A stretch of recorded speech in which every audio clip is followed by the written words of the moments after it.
Clip number 437۔ اس clip میں آپ سورہ توبہ کی آیت نمبر 38 سے 39 تک کی تلاوت، ترجمہ، تفسیر قرآن صراط الجنان سماعت فرمائیں گے۔ بسم اللہ الرحمن الرحیم۔ ترجمہ، اللہ کے نام سے شروع جو نہایت مہربان رحمت والا ہے۔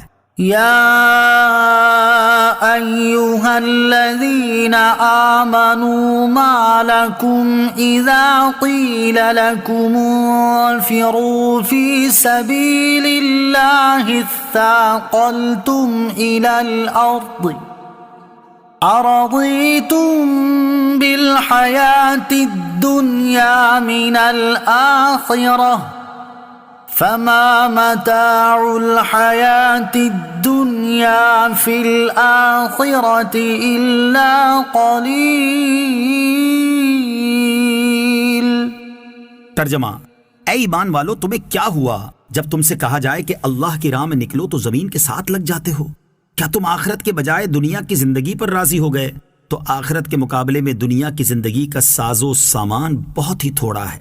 یا ایھا الذین آمنوا ما لکم، اے ایمان والو تمہیں کیا ہوا؟ شان نزول، یہ آیت غزوہ تبوک کی ترغیب میں نازل ہوئی۔ غزوہ تبوک کا واقعہ، تبوک ملک شام کے اطراف میں مدینہ طیبہ سے کافی فاصلے پر ایک مقام ہے۔ اس دور میں تبوک کی طرف جانے والا جو راستہ تعمیر کیا گیا ہے، جدید حساب کی روح سے اس کا فاصلہ 900 کلومیٹر کے قریب ہے۔ رجب 9 ہجری میں طائف سے واپسی کے بعد جب سرکار دو عالم علیہ الصلوۃ والسلام کو خبر پہنچی کہ عرب کے عیسائیوں کی سازش اور برانگیختہ کرنے سے ہرقل شاہ روم نے رومیوں اور شامیوں کا ایک بھاری لشکر جمع کر لیا ہے اور وہ مسلمانوں پر حملے کا ارادہ رکھتا ہے، تو حضور پرنور صلی اللہ تعالی علیہ وسلم نے مسلمانوں کو ان کے خلاف جہاد کا حکم دیا۔ یہ زمانہ نہایت تنگی، قحط سالی اور گرمی کی شدت کا تھا، یہاں تک کہ دو آدمی ایک ایک کھجور پر گزارا کرتے تھے۔ سفر دور کا تھا جبکہ دشمن تعداد میں زیادہ اور مضبوط تھے۔ ان وجوہات کی بنا پر لوگوں کو گھر سے نکلنا مشکل محسوس ہو رہا تھا۔ مدینہ منورہ کے بہت سے منافقین جن کے نفاق کا راز فاش ہو چکا تھا، وہ خود بھی فوج میں شامل ہونے سے جی چراتے تھے اور دوسروں کو بھی منع کرتے تھے، لیکن اس کے باوجود 30,000 کا لشکر جمع ہو گیا۔ اب ان تمام مجاہدین کے لیے سواریوں اور سامان جنگ کا انتظام کرنا ایک بڑا ہی کٹھن مرحلہ تھا، کیونکہ لوگ قحط کی وجہ سے انتہائی مفلوق الحال اور پریشان تھے۔ اس لیے حضور اقدس صلی اللہ تعالی علیہ وسلم نے عرب کے تمام قبائل سے فوجیں اور مالی امداد طلب فرمائی۔ صحابہ کرام رضی اللہ تعالیٰ عنہم نے اس غزوے میں دل کھول کر مال خرچ کیا۔ حضرت عبد الرحمن بن خباب رضی اللہ تعالیٰ عنہ فرماتے ہیں، میں بارگاہ رسالت میں حاضر تھا اور آپ صلی اللہ تعالیٰ علیہ وسلم غزوہ تبوک کے بارے میں صحابہ کرام رضی اللہ تعالیٰ عنہم کو ترغیب دے رہے تھے۔ حضرت عثمان غنی رضی اللہ تعالیٰ عنہ نے عرض کیا، یا رسول اللہ صلی اللہ تعالیٰ علیہ وآلہ وسلم، اللہ عز و جل کے راستے میں پالان کے ساتھ 100 اونٹ میرے ذمے ہیں۔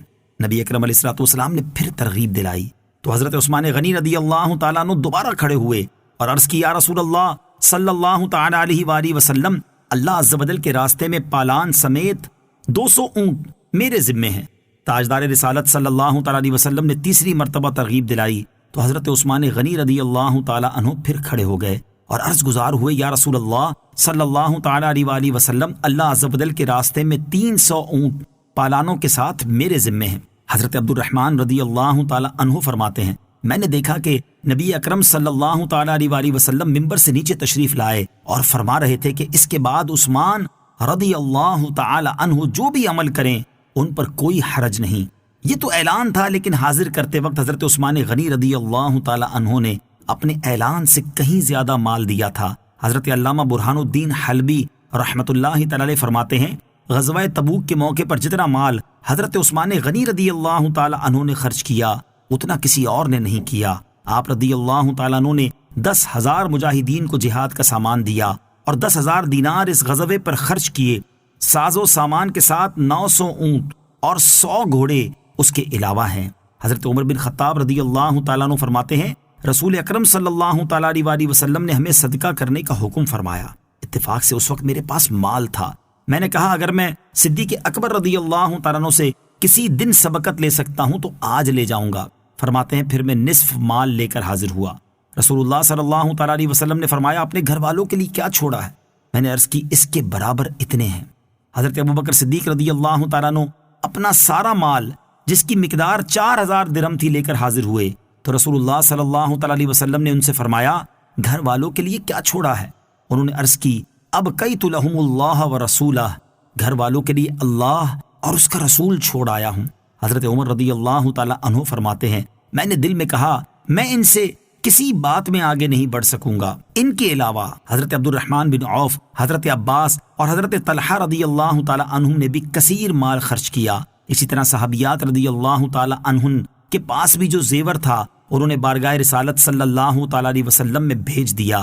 رسول اللہ صلی اللہ تعالی علیہ وسلم کا اب تک یہ طریقہ تھا کہ غزوات کے معاملے میں بہت زیادہ رازداری کے ساتھ تیاری فرماتے تھے، یہاں تک کہ عساکر اسلامیہ کو عین وقت تک یہ بھی نہ معلوم ہوتا تھا کہ کہاں اور کس طرف جانا ہے، مگر جنگ تبوک کے موقع پر سب کچھ انتظام علانیہ طور پر کیا اور یہ بھی بتا دیا کہ تبوک چلنا ہے اور کیسر روم کی فوجوں سے جہاد کرنا ہے تاکہ لوگ زیادہ سے زیادہ تیاری کر لیں۔ بہرحال حضور اکرم علیہ الصلوۃ والسلام 30,000 کا لشکر ساتھ لے کر تبوک کے لیے روانہ ہوئے اور مدینے کا نظم و نسق چلانے کے لیے حضرت علی کرم اللہ تعالی وجہ الکریم کو اپنا خلیفہ بنایا۔ حضرت سعد بن ابی وقاص رضی اللہ تعالی عنہ فرماتے ہیں غزوہ تبوک کے موقع پر رسول اللہ صلی اللہ تعالی علیہ وسلم نے حضرت علی المرتضیٰ کرم اللہ تعالی وجہ الکریم کو مدینہ منورہ میں چھوڑ دیا تو آپ نے عرض کی یا رسول اللہ صلی اللہ تعالی علیہ وسلم آپ مجھے بچوں اور عورتوں میں چھوڑ کر جا رہے ہیں؟ ارشاد فرمایا کیا تم اس بات پر راضی نہیں ہو کہ تم میرے لیے ایسے ہو جیسے حضرت موسیٰ علیہ الصلوۃ والسلام کے لیے حضرت ہارون علیہ الصلوۃ والسلام تھے؟ البتہ میرے بعد کوئی نبی نہیں ہوگا۔ جب نبی کریم علیہ الصلوۃ والسلام تبوک کے قریب میں پہنچے تو ارشاد فرمایا کہ انشاء اللہ تعالی کل تم لوگ تبوک کے چشمے پر پہنچو گے اور سورج بلند ہونے کے بعد پہنچو گے، لیکن کوئی شخص وہاں پہنچے تو پانی کو ہاتھ نہ لگائے۔ رسول اللہ صلی اللہ تعالی علیہ وسلم جب وہاں پہنچے تو جوتے کے تسمے کے برابر اس میں پانی کی ایک دھار بہ رہی تھی۔ آپ علیہ الصلوۃ والسلام نے اس میں سے تھوڑا سا پانی منگا کر ہاتھ منہ دھویا اور اس پانی میں کلی فرمائی، پھر حکم دیا کہ اس پانی کو چشمے میں انڈیل دو۔ لوگوں نے جب اس پانی کو چشمے میں ڈالا تو چشمے سے زوردار پانی کی موٹی دھار بہنے لگی اور 30,000 کا لشکر اور تمام جانور اس چشمے کے پانی سے سیراب ہو گئے۔ سرکار دو جہاں صلی اللہ تعالی علیہ وسلم نے کافی عرصے یہاں قیام فرمایا۔ ہر کل اپنے دل میں آپ علیہ الصلوۃ والسلام کو سچا نبی جانتا تھا، اس لیے اسے خوف ہوا اور اس نے آپ علیہ الصلوۃ والسلام سے مقابلہ نہ کیا۔ نبی کریم علیہ الصلوۃ والسلام نے اطراف میں لشکر بھیجے، چنانچہ حضرت خالد بن ولید رضی اللہ تعالیٰ عنہ کو 400 سے زائد سواروں کے ساتھ دومت الجندل کے حاکم عقیدر سے مقابلے کے لیے بھیجا اور فرمایا کہ تم اس کو نیل گائے کے شکار میں پکڑ لو۔ چنانچہ ایسا ہی ہوا۔ جب وہ نیل گائے کے شکار کے لیے اپنے قلعے سے اترا تو حضرت خالد بن ولید رضی اللہ تعالیٰ عنہ نے اسے گرفتار کر لیا اور اسے رسول اللہ صلی اللہ تعالیٰ علیہ وسلم کی خدمت اقدس میں لے آئے۔ حضور اکرم صلی اللہ تعالیٰ علیہ وسلم نے جزیہ مقرر فرما کر اس کو چھوڑ دیا۔ اسی طرح حاکم اعلیٰ پر اسلام پیش کیا اور جزیے پر صلح فرمائی۔ واپسی کے وقت جب سرکار دو عالم علیہ الصلوۃ والسلام مدینے کے قریب تشریف لائے تو جو لوگ جہاد میں ساتھ ہونے سے رہ گئے تھے وہ حاضر ہوئے۔ پیارے آقا علیہ الصلوۃ والسلام نے صحابہ کرام سے فرمایا کہ ان میں سے کسی سے کلام نہ کریں اور اپنے پاس نہ بٹھائیں جب تک ہم اجازت نہ دیں۔ تو مسلمانوں نے ان سے اعراض کیا، یہاں تک کہ باپ اور بھائی کی طرف بھی التفات نہ کیا۔ اسی باب میں یہ آیتیں نازل ہوئیں۔ إِلَّا تَنْفِرُوا يُعَذِّبْكُمْ عَذَابًا أَلِيمًا وَيَسْتَبْدِلْ قَوْمًا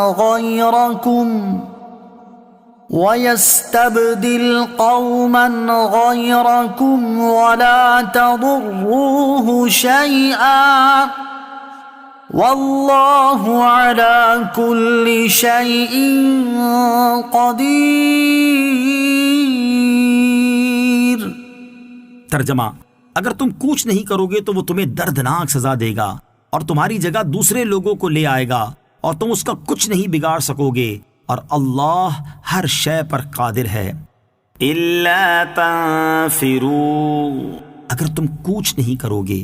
ارشاد فرمایا کہ اے مسلمانوں اگر تم رسول کریم صلی اللہ تعالی علیہ وسلم کے حکم کے مطابق اللہ عز و جل کی راہ میں کوچ نہیں کرو گے تو اللہ تعالیٰ تمہیں دردناک سزا دے گا اور تمہاری جگہ دوسرے لوگوں کو لے آئے گا جو تم سے بہتر اور فرما بردار ہوں گے۔ مراد یہ کہ اللہ تعالیٰ اپنے حبیب صلی اللہ تعالی علیہ وسلم کی نصرت اور ان کے دین کو عزت دینے میں خود کفالت فرمائے گا۔ تو اگر تم فرمان رسول کی اطاعت میں جلدی کرو گے تو یہ سعادت تمہیں نصیب ہوگی، اور اگر تم نے سستی کی تو اللہ تعالیٰ دوسروں کو اپنے حبیب علیہ الصلوۃ والسلام کے شرف خدمت سے سرفراز فرمائے گا۔ اللہ تعالیٰ کا دین ہمارا محتاج نہیں۔ اس سے یہ بھی واضح ہوا کہ دین کی تبلیغ مسلمانوں کا منصب اور ذمہ داری ہے۔ اگر کوئی یہ سعادت حاصل کرتا ہے تو یہ اللہ عز و جل کی کرم نوازی ہے، ورنہ اللہ تعالیٰ کا دین ہمارا محتاج نہیں بلکہ ہم اس کے محتاج ہیں۔ نیز اسلام کی اشاعت ہم پر موقوف نہیں، کیونکہ ہم سے پہلے بھی دنیا میں اسلام تھا اور ہمارے